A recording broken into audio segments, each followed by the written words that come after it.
Hola a todos, bienvenidos a mi canal de YouTube. Mi nombre es Luis Lizardos y en este video les vengo a comentar un poco sobre lo que es esta gran tormenta de nieve que está azotando hoy, día 14 de marzo del 2021, al estado de Colorado en la ciudad de Denver.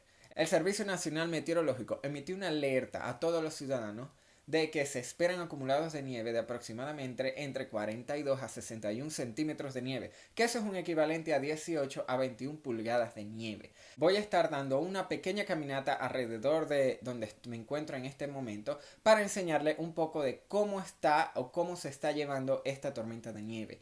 El estado emitió una advertencia de que es preferible que no salgan de sus casas, que se queden, no por ningún motivo vayan a manejar, ya que los acumulados de nieve van a ser tan grandes que va a dificultar o va a poner en riesgo la vida de personas que se atrevan a salir en carros. ¿Por qué? Porque esto va a ocasionar que estos carros se queden colapsados. Así que en esta pequeña caminata que vamos a hacer, vamos a estar pendientes para ver si encontramos un carro atascado o no. Así que acompáñenme.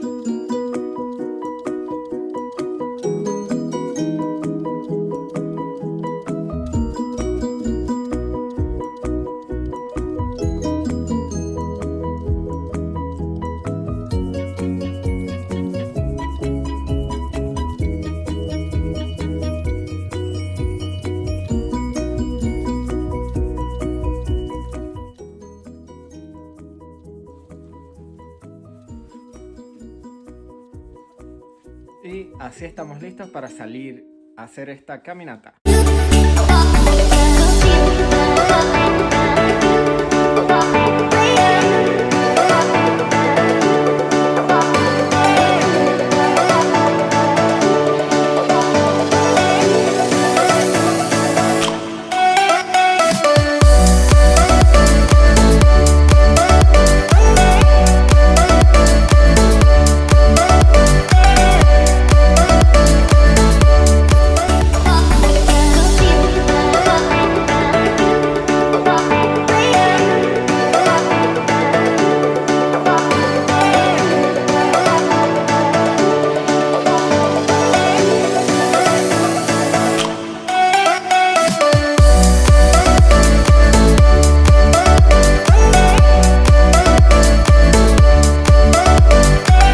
Si les gustó este video, por favor compártanlo en sus redes sociales, denle me gusta, suscríbanse a mi canal. También me pueden seguir en mis redes sociales como @LuisLizardos, tanto en Instagram como en Twitter.